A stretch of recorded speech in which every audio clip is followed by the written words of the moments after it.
Bonjour tout le monde, j'espère que nous allons bien par la grâce divine. Voilà, le Saint-Esprit, il recommande de prier pour chaque vie sexuelle sur les habitants canadiens. Donc, ceux qui sont au Canada, que ce soit canadien ou non canadien, canadien. Oh, Jesus, merci Saint-Esprit. Voilà, sur la vie des habitants du Canada. Chaque vie sexuelle doit être remise entre les mains du Saint-Esprit.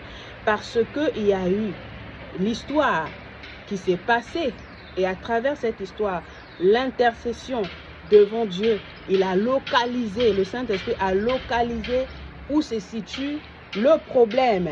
Le Saint-Esprit ne dit pas qu'il n'y a que les étrangers, il n'y a que des étudiants et les étudiantes qui utilisent le sexe au Canada. Même les Canadiens. Il faut faire la paix avec les autorités naturelles, spirituelles. Il faut faire la paix avec les autorités. Lorsque nous sommes au Canada, les Canadiens, que ce soit bébé, que ce soit mendiant, que ce soit un fou sur la route, sur la rue, il est notre supérieur, il est supérieur à nous, quel que soit le niveau d'études, quel que soit le niveau spirituel que Dieu nous met, sachant qu'un Canadien, peu importe, qui ne travaille pas, qui n'est pas diplômé, il n'est pas dans la diplomatie, mais dans quoi que ce soit, il est notre supérieur parce qu'il nous reçoit. Amen. Ça, c'est ce que Dieu recommande par son Saint-Esprit en passant par moi.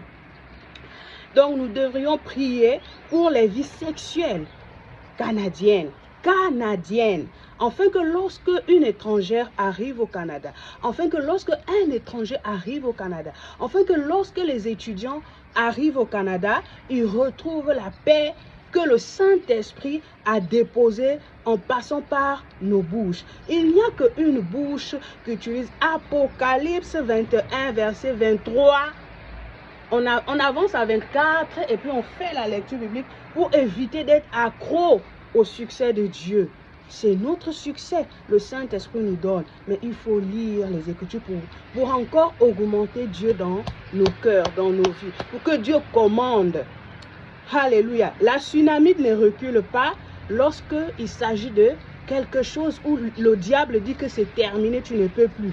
Voilà pourquoi ma coiffure, elle plaît beaucoup à chaque leader vrai en esprit, en vérité, dans le Seigneur Jésus-Christ. Amen. Donc moi, je consacre au nom de Jésus-Christ, par le pouvoir, par mon manteau double foi, archibishop, prophétesse, chaque sexe féminin, canadien et étranger, Afrique, Europe, partout dans le monde, Occident, partout dans le monde, je consacre les sexes au Saint-Esprit. Amen. Et j'invite Jésus-Christ, j'invoque Jésus-Christ, j'asperge le sang de Jésus-Christ partout, sur chaque maison, chaque immeuble canadienne, au nom puissant du Seigneur Jésus-Christ. Et j'asperge le sang de Jésus-Christ sur les envoyés de Lucifer. Amen. Nous avons la responsabilité de l'Église. Nous portons l'Église sans avoir peur, sans trembler, parce que c'est acte des apôtres. Acte des apôtres, même si ton pantalon est déchiré, on est en train de voir ton derrière, comme on s'en fout. L'essentiel qu'il y ait la lumière, que la